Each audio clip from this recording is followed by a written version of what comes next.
അയ്യോ,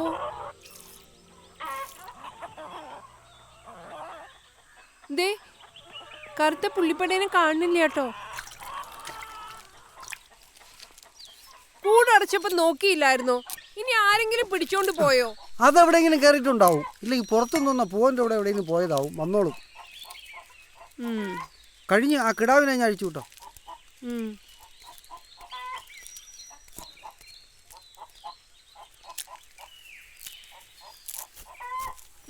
പോ.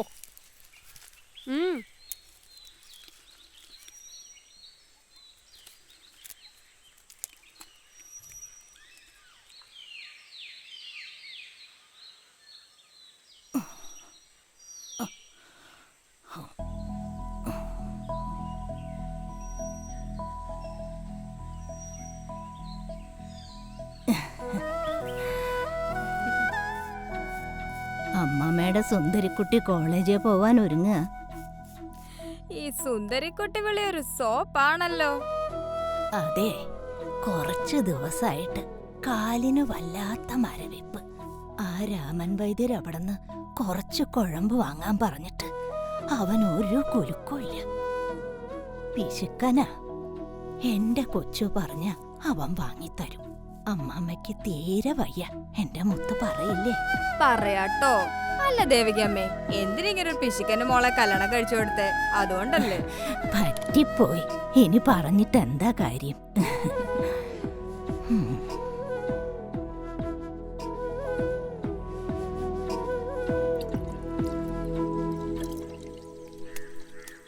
ഇന്ന് കൂട് തുറന്നപ്പോ എന്റെ പുള്ളിപ്പടേനെ കാണുന്നില്ല. എവിടെ പോയാവോ? സഫിയാത്തന്റെ പൂവന്റെ കൂടെ അവിടെ എങ്ങാനും വന്ന് കേറിയിട്ടുണ്ടോ എന്തോ. അല്ലാന്റെ പഠിച്ചവനെ, ഇന്ന് ഞാനല്ലല്ലോ സീത കൂട് തുറന്നിട്ട്. എന്റെ മോളാ. ഞാനിട്ട് നോക്കിയതുമില്ല. ഞാൻ എങ്ങാനും കണ്ടാ വിളിക്കാട്ടാ. പെണ്ണെന്തി കാണിക്കണേ. സീതേച്ചേ, നിങ്ങക്ക് സന്തോഷമുള്ളൊരു വാർത്തയിട്ടല്ലോ പത്രത്തില്. പാലിന് വില കൂട്ടാൻ പോണോന്ന്. ആ, ഞാൻ എന്തിനാ ഭാസ്കരേട്ടാ നോട പറയുന്നേ? ലിറ്ററിനെ 5 രൂപ വെച്ചാ കൂട്ടുന്നേ. ആ, പിണ്ണാക്കിനൊക്കെ ഇപ്പൊ തീ പിടിച്ച വിലയാ. വൈക്കോലാണെങ്കി ഇപ്പൊ കിട്ടാനുമില്ല.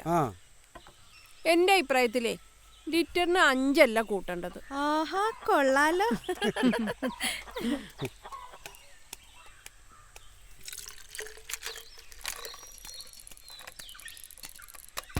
അച്ഛനും നിന്നേ. അച്ഛനോട് അമ്മമ്മ എന്തേലും വാങ്ങുന്ന കാര്യം പറഞ്ഞിരുന്നോ? ഇല്ലേ? അപ്പൊ കുഴമ്പിന്റെ കാര്യോ? ഓ, കുഴമ്പിന്റെ കാര്യം ഇന്ന് വാങ്ങാട്ടാ. ഇന്ന് വാങ്ങാം. വാങ്ങണം. വാങ്ങാം.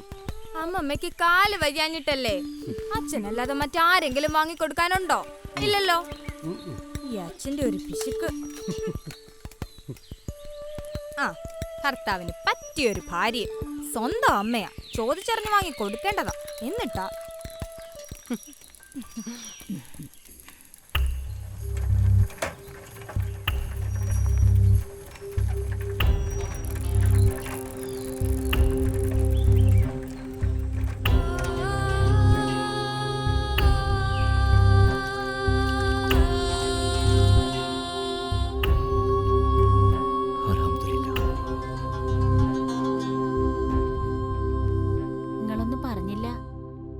ഡിസ്ചാർജാ.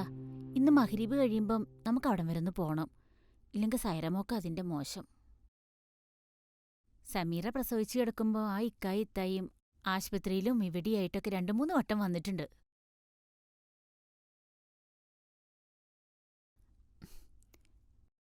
നിന്റെ അനിയത്തി പ്രസവിച്ചു കിടന്നപ്പോ നിന്റെ ഇക്കായും നാത്തൂനും ആസ്പത്രിയിലും വീട്ടിലൊക്കെ വന്നതല്ലേ? എന്നിട്ട് അവരുടെ മോള് പ്രസവിച്ചു കിടക്കുമ്പോ നിന്റെ വാപ്പയും ഉമ്മയും അവിടം വരെ തിരിഞ്ഞു നോക്കിയോന്ന് ഗഫൂറിന്റെ ഉമ്മ മോളോട് ചോദിക്കില്ലേ? ചോദിക്കും. സൈറ മോളുടെ അമ്മായിയമ്മ നിന്നെപ്പോലൊരു പരമ ബുദ്ധൂസാണെങ്കിൽ തീർച്ചയായും ചോദിക്കും. എടി ബുദ്ധൂസേ, ഈ സ്നേഹം എന്ന് പറയണത് കടം കൊടുക്കുന്ന ഏർപ്പാടല്ല. തന്നത് അതുപോലെ തിരിച്ചു കൊടുക്കാൻ. ഓ, നിങ്ങളെ തത്വൊന്നും എനിക്ക് കേക്കണ്ട. ഇന്ന് ആസ്പത്രി പോയേ തീരൂ. നിന്റെ മോക്കൊരു തക്കക്കേടുണ്ടാക്കാൻ ഞാൻ സമ്മതിക്കൂല. അബ്ദു എവിടെ? അപ്പറുണ്ട്. ഇവനെന്താ നിന്ന നിപ്പ് കാണാണ്ടാവും. അതുപോലെ മുന്നിൽ പ്രത്യക്ഷപ്പെടും. മായാവിയ പാഹയൻ. ഐഷേതാ, പാത്രങ്ങളൊക്കെ കഴുകിയാ?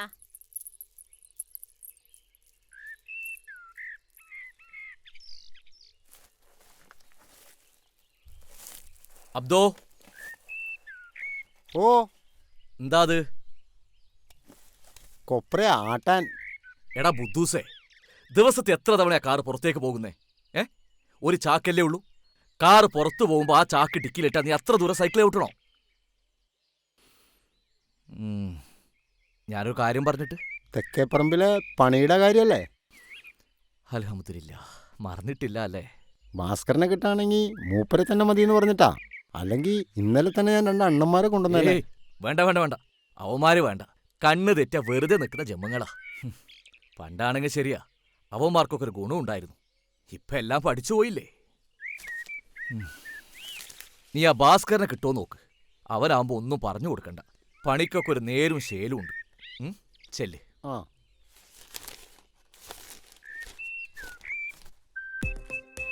ഞാൻ പറഞ്ഞതിൽ 5 പൈസ കുറച്ച് തരികയില്ല. നഷ്ടവോ? എന്തോന്ന് നഷ്ടം? എടാ, ഒരു മിണ്ടാപ്രാണിക്ക് ഇത്തിരി വെള്ളവും വൈക്കോലും കൊടുത്തെന്ന് പറഞ്ഞു ഒരു നഷ്ടവും വരാനില്ല. അഥവാ വന്നാലേ ആ നട്ടം ഞാൻ അങ്ങ് സഹിച്ച്. അല്ലാതെ പശുവിന്റെ മുലയ്ക്ക് തേയ്മാനമൊന്നും വരികയില്ലല്ലോ. നിന്റെ ഇമ്മാരി കച്ചവടം ഒന്നും എന്റെ അടുത്ത് നടക്കുകയില്ല. നീ വെച്ചിട്ട് പോയ ഫോൺ വെച്ചിട്ട് പോടാ നീർക്കോലി. അല്ല പിന്നെ 16,000 രൂപയുടെ മുതലാ. ഞാൻ അവനോട് ഒരു 500 രൂപ ലാഭം ചോദിച്ചു. അപ്പൊ അവനെ 16 രൂപയ്ക്ക് വേണം. കൊടുക്കുകയല്ല ഞാൻ. അല്ല, ഈ 500 രൂപ എന്ന് പറഞ്ഞ ഇപ്പൊ എന്നാത്തിനുണ്ട്? ഈ ഉമ്മറിന്റെ കടയിൽ നിന്ന് 2 ദിവസം ചായ കുടിക്കുന്ന കാശേ ഉള്ളത്. അത് പോയി നിനക്ക് പറഞ്ഞ നേരാ. ഉമ്മർക്കാന്റെ കടയിൽ നിന്ന് ചായ കുടിച്ചാ അത് 500-ലും തീരൂല, 1000-ലും തീരൂല. ചായക്കട പഴയതാണെങ്കിലും സാധനത്തിനൊക്കെ എന്താ? അതേടാ, എന്റെ കടയിൽ കുറച്ച് വില കൂടുതലാ. നീ ഇങ്ങോട്ട് കയറണ്ട. ഒരു 10-300 രൂപ തരാണ്ടല്ലോ, അതെങ്കിലും എടുത്തേ. ഒരു തമാശ പറയാൻ പോലും സമ്മതിക്കൂല. എന്തേലും പാട്ടെ, ഒരു ചായ എനിക്കിപ്പോ വേണ്ട. നിനക്കല്ല, എനിക്കാ. എടുത്തേ. ഉമ്മർക്കാ, ആ കുന്നേലെ ഭാസ്കരനെ കണ്ട? നേരത്തെ പാലും കൊണ്ട് വന്നു പോയി. തെക്ക് എവിടെ പണിയുണ്ടെന്ന്. മൂപ്പര് വരാണെങ്കിൽ കരീംക്കെ തിരക്കിന്ന് പറയണേ. മംഗലത്തെ വീട്ടിലെ പണിക്കാണെങ്കിൽ ഞാൻ വരട്ടെ അബ്ദു. അയ്യോ, എനിക്ക് അവിടെ കഞ്ഞി കുടിച്ച് പോണേ. ആരും ചിരിക്കണ്ട. അയാള് പറഞ്ഞത് ശരിയാ. ഞാൻ ഭാസ്കരനല്ല, അയാള് വെറും മണ്ടൻ. പോത്തിനെ പോലെ പണിയെടുത്തിട്ട് കണക്ക് പറഞ്ഞു കൂലി മേടിക്കാൻ അറിയാത്ത ജന്തു. പിശുക്കന്മാർക്ക് പുള്ളി എന്നൊരു പത്തിയാ. ബംഗാളികൾ പോലും കണക്ക് പറഞ്ഞു കൂലി മേടിക്കണ കാലമാ. ആ നേരത്തെ എനിക്കിട്ട് പണിയരുത്. കൂലിക്കനുസരിച്ച് പണി, പണിക്കനുസരിച്ച് കൂലി. അതാണ് എന്റെ പോളിസി. ചുമ്മാതല്ല നിന്റെ വീട്ടിൽ പട്ടിണി. അതല്ലേ ഒരു കുറവുള്ളു. അത് ഞാനങ്ങ് സഹിച്ച്. എന്നാലും ഒരു പരിധിയൊക്കെ വേണ്ടടാ.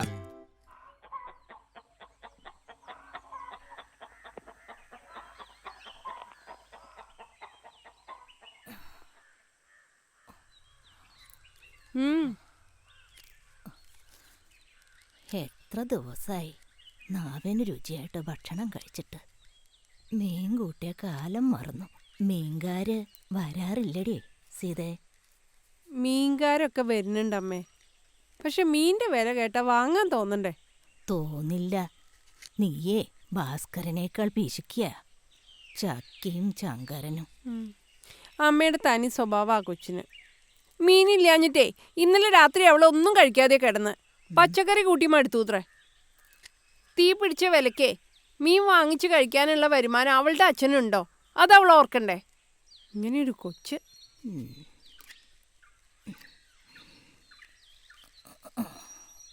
കണ്ണടച്ച് തുറക്കുന്ന പോലെയല്ലേ കാലങ്ങളുടെ പോക്ക്. നിങ്ങളുടെ കല്യാണം കഴിഞ്ഞിട്ട് ഒരു കുഞ്ഞിക്കാല് കാണാൻ 8 കൊല്ലാ കാത്തിരുന്നേ. എന്തെല്ലാം വഴിപാടുകൾ കഴിച്ചു. അവസാനം ഗുരുവായൂരപ്പന്റെ കൃപയാ എന്റെ കൊച്ചു. ഈ തനൂല് 19 തികയാ. അല്ല, ഇത്തവണ പിറന്നാളിന് ഗുരുവായൂർക്ക് പോണില്ലേ? പതിവ് പോലെയാ. ഈ കിളവിക്കിങ്ങനെ ആയുസ് നീട്ടി കിട്ടിയതുകൊണ്ട് ഇത്തവണ നിന്റെ പോക്ക് മുടങ്ങി. ഈ പ്രായം വരെയൊന്നും മനുഷ്യരിട്ടേക്കരുത്. മറ്റുള്ളവർക്കത് കഷ്ടപ്പാടാ. ഈ അമ്മയ്ക്കിത് എന്തിന്റെ കേടാ? ചൊറിയണ വർത്താനേ വായിൽ വരില്ലൂ. കൃഷ്ണ, ഗുരുവായൂരപ്പ, നാരായണ.